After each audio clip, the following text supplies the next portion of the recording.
So yo, what's up Bungang? This is Edmond Chavez Vlogs. So magbablog tayo ngayon Bungang. Sasagutin ko lang yung mga tanong dito sa YouTube Bungang. Marami pong salamat nga po pala sa mga nanonood po ng vlog ko dito sa YouTube. After 5 years of vlogging here in YouTube, sumahod na po tayo. Sa mga viewers ko po na laging nanonood ng vlog ko, kahit konti lang, marami pong salamat. So ito na.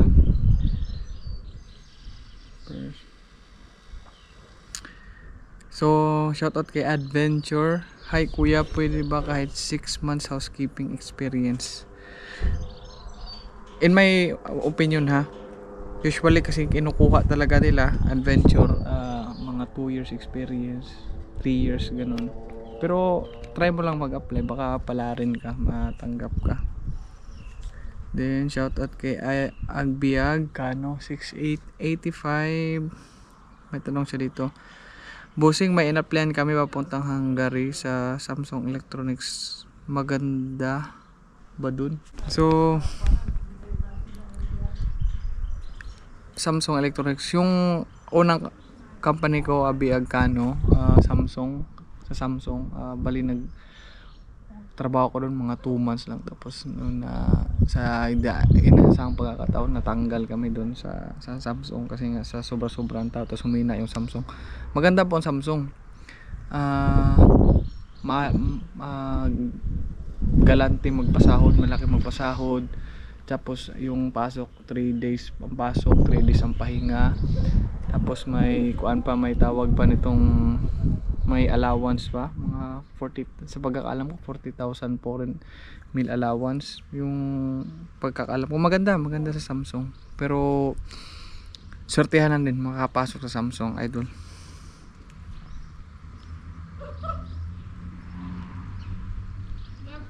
So nag-comment si Daddy Paldo TV, matagal na to.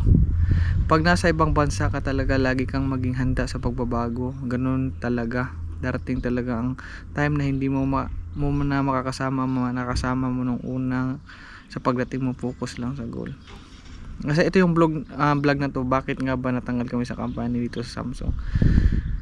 Oo, yun yung dati, unang dating ko dito, akala ko yung mga kasama ko, yung talaga yung mga kasama ko dito sa abroad, sila, kung sa mga solid sa viewers ko dito sa Samsung, sa ads dito sa YouTube, kilala nila dito, kilala nila si Emmanuel, si Liomel, yung mga si Milvin Graciano, yung mga laging nakasama ko talaga. Pero sa hindi inaasahan, 2 months lang kami,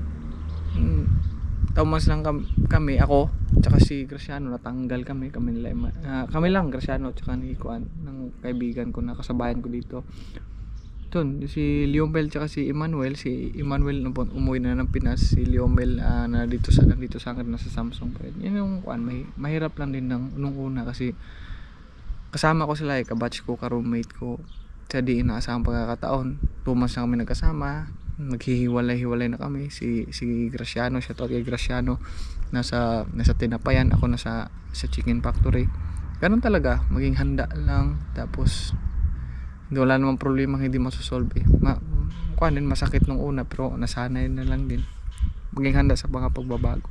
Tama, shoutout kay Daddy Paldo TV.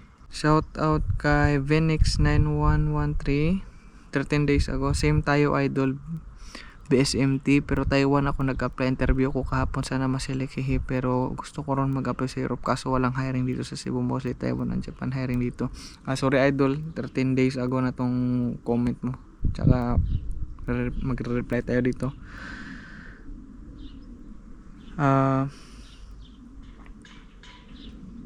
Yung course ko is Bachelor of Science in Marine Transportation, pero hindi ko pinurso.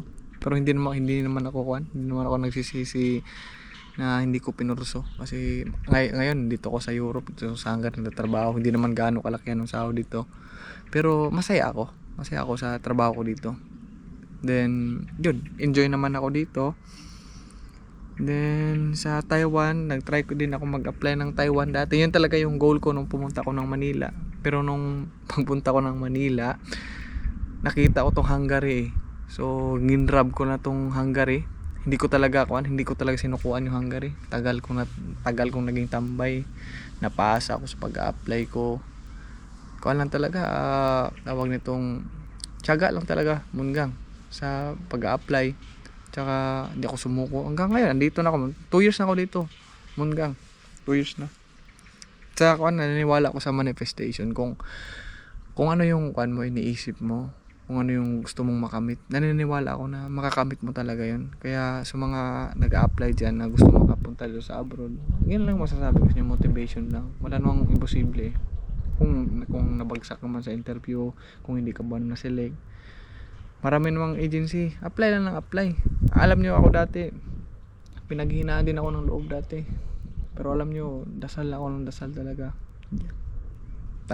Pumunta ako ng simbahan, kinakausap ko yung Panginoon. Lord, masakit yung damdamin ko ngayon kasi nga hindi ako na-select, hindi ako na-interview.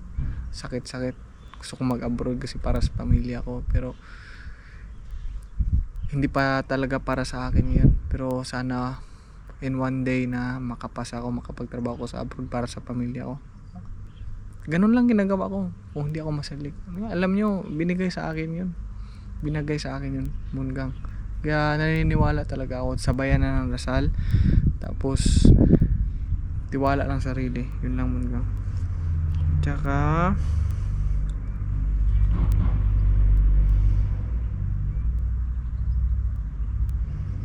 so 3 weeks ago, shoutout kay Romsel Ferran, bawal po ba pag may sira ngipin? Depende. Pero usually kasi pag may sira yung ngipin mo, pinapabunot yun. Pinapabunot yun pag may sira yung ngipin. Then, sino pa ba? So, sa mga nagtatanong po ng agency ko, yung agency ko po is Grand Placement Agency, located at Malate, Manila, Munggang.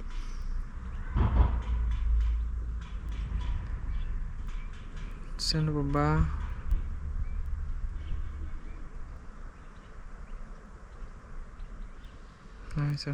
So yun lang muna, Munggang.